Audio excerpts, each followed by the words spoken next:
का बचकाना स्टेटमेंट देने वाले उस उच्चतम न्यायालय के लिए मैं ईश्वर के सामने गुहार लगाऊंगा कि उसको उचित बुद्धि दे।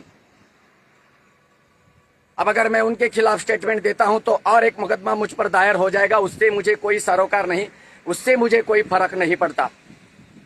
लेकिन दुख की एक बात है कि इस हिंदुस्तान में रहने वाला हर हिंदू खतरे में। नमस्कार दोस्तों, जय श्री राम। दोस्तों, जिस तरह से कल भारत के उच्चतम न्यायालय सुप्रीम कोर्ट ने निपुण शर्मा के मामले में जो बयान दिया है, उससे पूरे देश में कट्टरपंथी उन्मादियों का मनोबल बढ़ गया है, क्योंकि देश में अशांति वो फैलाएंगे, नाम निपुण शर्मा का आएगा। उदयपुर में जो घटना घटी, कन्हैयालाल की जो जान गई, उसका भी कारण भारत के उच्चतम न्यायालय ने निपुण शर्मा को ही ठहराया है, जिससे हिंदू समाज में काफी आक्रोश बढ़ गया है। वहीं हिंदू समाज के संत इसके बारे में क्या कहते हैं वो आप इस वीडियो में सुन सकते हैं। साथियों, वंदे मातरम, भारत माता की जय। आप सभी को साधुवाद, आशीर्वाद। मेरे जीवन में कभी मैं निराश नहीं होता, हताश नहीं होता। मेरे जीवन में ऐसे कई बार प्रसंग आए कि जहां पर मेरे प्राणों का संकट मैंने मेरे आंखों के सामने देखा। मैंने ऐसा कई बार देखा कि मैं मृत्यु के सामने खड़ा हूं, लेकिन मैंने कभी सोशल मीडिया में ये नहीं बताया कि मैं मृत्यु के द्वार पर दस्तक देकर के रिटर्न लौट करके आया हूं। मैं जब भी देश के लिए आवाज उठाने का प्रयास किया, मेरे साथ खेल करने का प्रयास किया गया,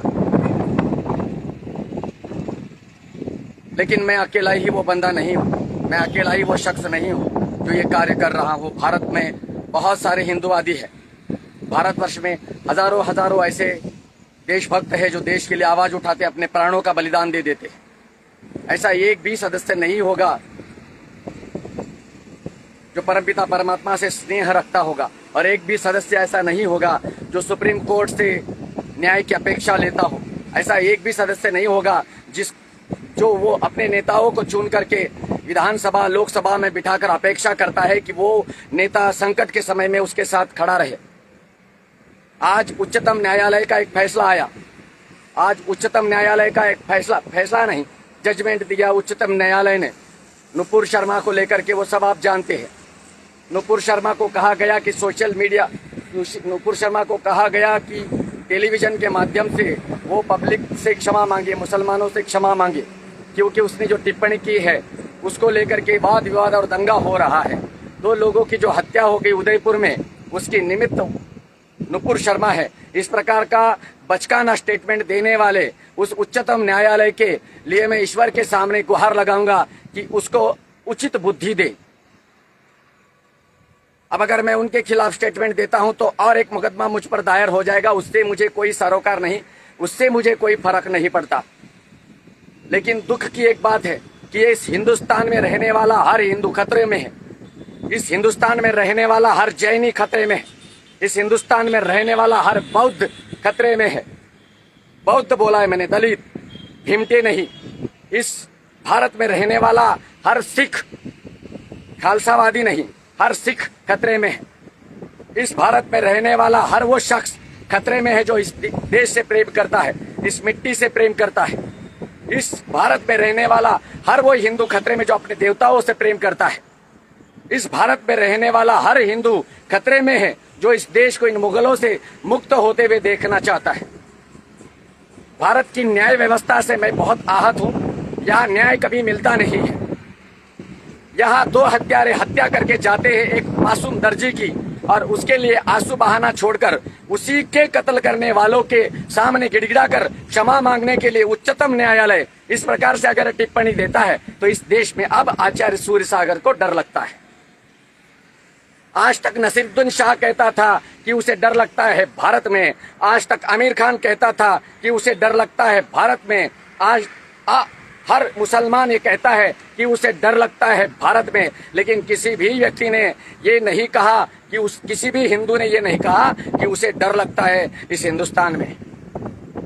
ये लोग कहते हैं कि सरतन से जुदा जो सामूहिक रूप से इस प्रकार की धमकियां देते हैं, लेकिन केंद्र में बैठे हुए नरेंद्र मोदी साहब हो, या फिर केंद्र में बैठे हुए हमारे सत्ताधीश वर्तमान में हो, या फिर उच्चतम न्यायालय हो, या मेरे देश की मीडिया हो, वो कभी हिंदुओं के लिए आवाज नहीं उठाती। वो ये नहीं कहती कि ये लोग सामूहिक रूप से दंगा करना चाहते हैं। सरतन से जुदा, क्या ये प्रेम के और फूल के, ये फूल बरसाने वाली भाषा हो गई? जामा मस्जिद का इमाम कहता है कि मुसलमान इस्लाम शांति का मजहब है। कानपुर में छोटे छोटे मासूम बच्चों पर पथराव किया गया, ये कौन सा शांति का मजहब है भाई? दिल्ली दंगों में आईबी के एक ऑफिसर को 300 से 400 घाव चाकू के करके मार डाला गया, ये कौन सा मजहब है? कौन सी शांति है तुम्हारी? बोलना तो बहुत कुछ चाहता हूं।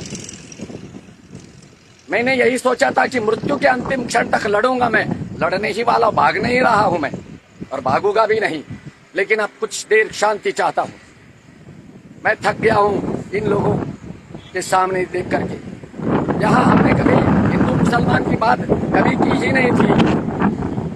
हम हिंदुओं के अंदर और मुसलमानों के अंदर कोई दरार देखना नहीं चाहते, लेकिन देश का मुसलमान ही चाहता है कि इस देश में इस देश का विभाजन हो। पहले ही देश के 2 टुकड़े कर दिए हमारे इन नेताओं ने। गांधी जी ने एक पाकिस्तान बनाया, इंदिरा गांधी ने बांग्लादेश बनाया। अब वर्तमान के कुछ लोग जो विधान में विपक्षी बैठे हैं, वो चाहते हैं कि देश का पुनः विभाजन हो। बंगाल पूर्ण रूप से मुगलिस्तान बन गया, राजस्थान मुगलिस्तान बन गया।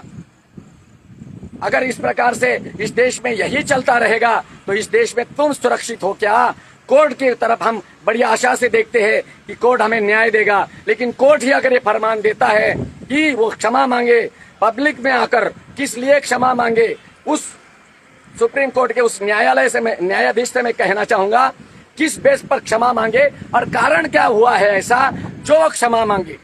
दोस्तों, इनका नाम आचार्य गुरुदेव सागर है। ये अपने वचनों से काफी विख्यात है। ये जो भी बातें करते बेबाक करते, जिसके कारण लोग इन्हें कट्टर हिंदू संत भी कहते। जी हाँ दोस्तों, इन्होंने किस तरह से बताया कि भारत देश में हिंदुओं को डराने के लिए ये भारत देश के नेता और भारत देश के जुडिशरी कोर्ट हिंदू को डराने के लिए इस तरह के निर्णय ले रहे हैं ताकि भारत में जल्द से जल्द इस्लामिक स्टेट बनाया जा सके। जी हाँ दोस्तों, गुरुदेव सूर्य सागर ने भविष्य में आने वाले समय को चेताते हुए हिंदुओं को कहा है कि किस तरह से भारत देश के राजनेता और भारत देश के न्याय प्रणाली किस तरह से हिंदुओं की आवाज दबा रही, जबकि भारत देश में हिंदू बहुसंख्यक उन्हें डराने का प्रयास कर रही। जी हाँ दोस्तों, गुरुदेव सागर ने जो भी बातें कही वो सच कही। उन्होंने कहा है कि ये भारत देश के न्याय व्यवस्था और भारत देश के नेताओं ने इस तरह के काम किए ताकि हिंदुओं को डरा सके और उनका चुनाव में फायदा उठा सके। जी हाँ दोस्तों, इन कट्टरपंथी उन्मादियों को लगाम लगाने के लिए भारत देश की सरकार या भारत देश के न्याय प्रणाली किसी प्रकार के कोई काम नहीं कर रही है, लेकिन वही